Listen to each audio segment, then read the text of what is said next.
Hey guys, the more that I think about it as I go through DiamondMine's help file and look at different things, the more I realize that there's a lot of different stuff here to talk about, including some concepts in the game that are not really explained in the help file. It's going to take a little bit of research from on my end into the archives of the various DiamondMine baseball forums to find some of this information, but we'll find it all in due time, and I'll let you know exactly what we find.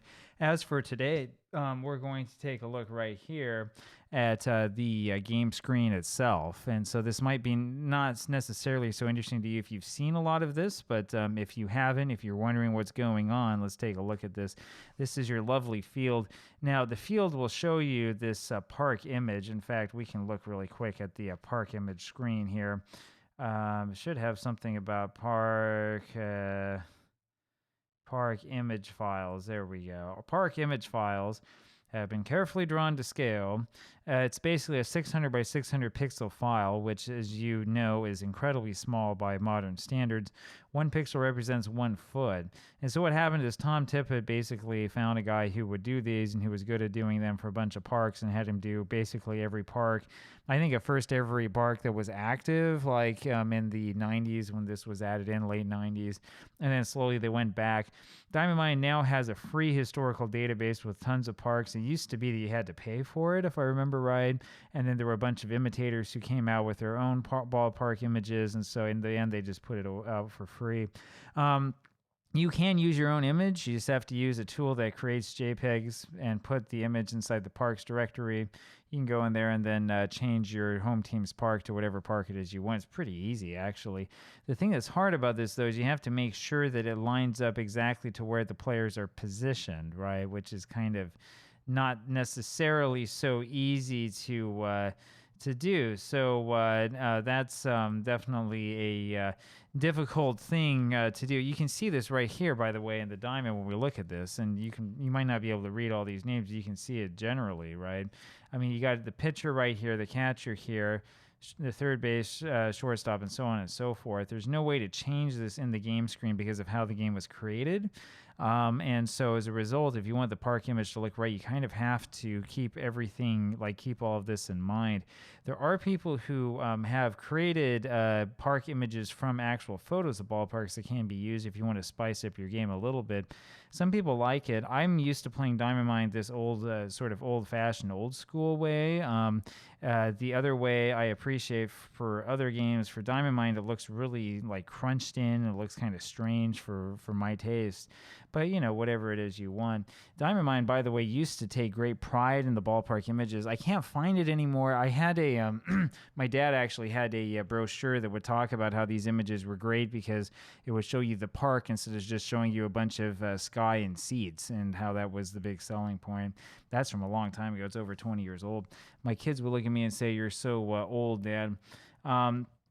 Defensive players are in blue, offensive players are in red. They just sort of made sure that was the case. So whatever, barely even noticed. So what is all this stuff? That's the big question. So beside each player's name are ratings for defensive and base running skills. So most DiamondMine base ratings will use a 5-point rating scale, which is from best to worst: excellent, very good, average, fair, and poor. And so average player will be average, and then players who are excellent at whatever it is will be excellent. Players who are poor will be poor at it. That should sound familiar, right? That's a very similar system to the Strat-O-Matic system, and isn't necessarily that far off from the APBA system either. I mean, there's only so many ways you're going to be able to do defense, right, to make it work in a ball game, so you might as well use that system. Now, an infielder has 2 defensive ratings. Next to his name, he's got the range and air ratings, and the outfielder, on the other hand, will have range, a throwing arm rating, and an air rating. The catcher has 3 as well. It's the range, the catcher, throwing arm, and the air. So basically, if you see for any of these fielders, if you see the throwing, if you see an average E7, for example, the first one is going to be the range rating, how much of a range the guy has. The second one will be how good his arm is. They only care about the arm for the outfielder and for the catcher, basically. And so that's kind of what it is that you're looking at. Base runners will have the running rating, the steal rating, and the jump rating. And of course, there's no picture of a base runner, but we'll keep that in mind when we look at that again. My question, of course, is what do pitchers have? Is this also a range and an arm? Is this range and fatigue? I'm not 100% sure, and it's not telling me. That would be nice to have here. This needs to be updated. The other stuff is pretty obvious. I mean, you have the park dimensions that will show like the dimensions of the park and how high the wall is. Ball strikes now, pitches and numbers of strikes. And then this defensive and offensive is the so-called tactics thing, right? It's useful if you're playing with another human manager because you can see how the defense is set up. Basically, it's not really that useful at all.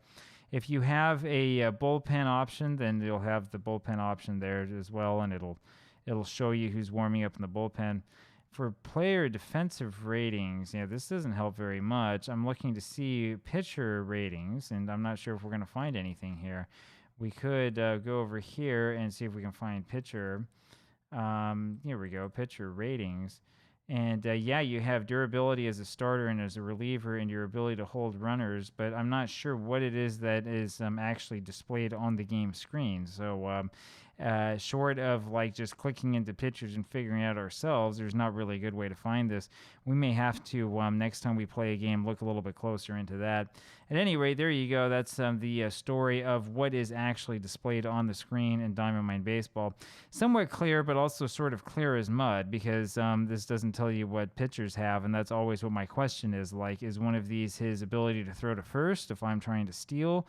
What are these ratings? How come you're not telling me what it is? Yeah. Like I said, there's a lot of concepts that are not really covered here that we should cover a little bit more. So we'll do some research and we'll give you a little bit more information on that as we go along. Hope you have a good day. I'll talk with you later. Bye-bye.